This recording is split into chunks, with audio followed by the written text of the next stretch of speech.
ஒருத்தரால் மட்டுமே ஒரு பாட்டு எழுத முடியுமா? அப்படி எழுதுனா அது கவிஞர் கண்ணதாசன் அவரால் மட்டும்தான் முடியும்.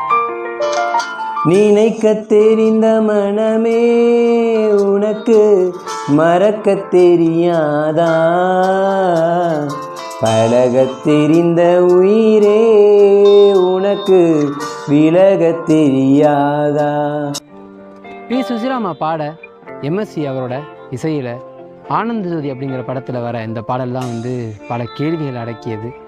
இது கேள்விங்கிறத விட நம்ம மனசு எவ்வளோ காயப்பட்டிருக்கு அப்படிங்கிறத சொல்லக்கூடியது. இந்த பாடல் ஒரு பெண் அவரோட காதல் தோல்வி பிரதிபலிக்கிற விதமாக தான் மனசுக்கு என்னெல்லாம் தோணுதோ அதை கேள்வியாக கேட்குறா. தான் மனசையே பார்த்து தன்னோட மனசாட்சியை பார்த்து கேள்விகளாக கேட்குறா.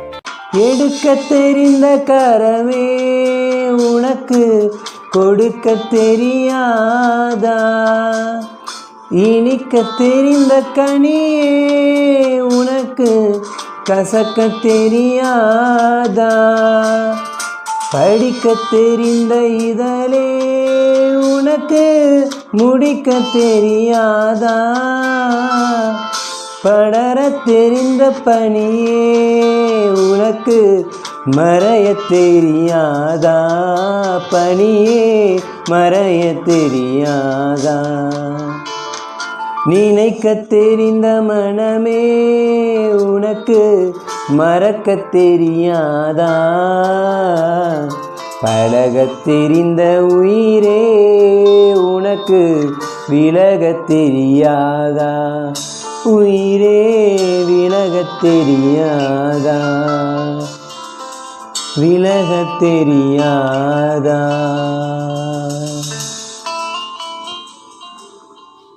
அப்படி அடுக்கிற கேள்வி பெண்களுக்கு மட்டும்தானா அப்படின்னு கேட்டிங்கன்னா கிடையாது. உண்மையாக காதலிக்கிற ஒவ்வொருத்தவங்களுக்கும் தன்னோட மனசு எவ்வளோ பரிதவிக்குங்கிறத கேள்விகளாக கண்ணதாசன் அடக்கியிருக்கார்.